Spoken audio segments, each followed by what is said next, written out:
আপনাদের ফোনে কীভাবে রিংটোন সেট করবেন দেখে নিন। ইমোর রিংটোন কীভাবে সেট করবেন।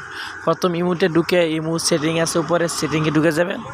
তারপরে উপরে দেওয়া আছে নোটিফিকেশনে ক্লিক করবেন। ক্লিক করার পরে নিচে দেওয়া আছে 3 নম্বরে কলের উপরে ক্লিক করবেন।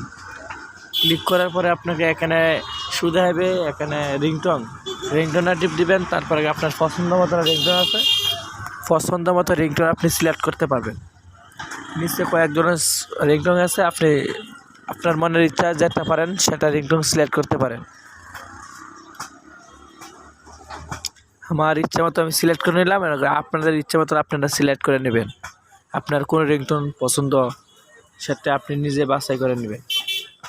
তারপরে কিভাবে মেসেজ রিংটোন পরিবর্তন করবেন সেটি দেখাবো।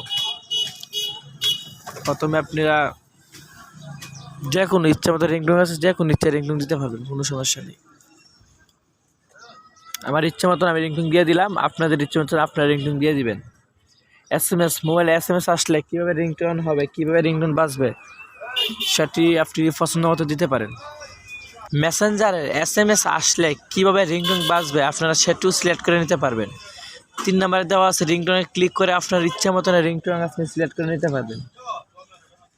মেসেজ আসলে আপনার রিংটোন কীভাবে বাজবে আপনার সেটা সিলেক্ট করে নিতে পারবেন। Thank you. আমাদের চ্যানেলটি দয়া করে সাবস্ক্রাইব করে রাখবেন। পরবর্তী ভিডিও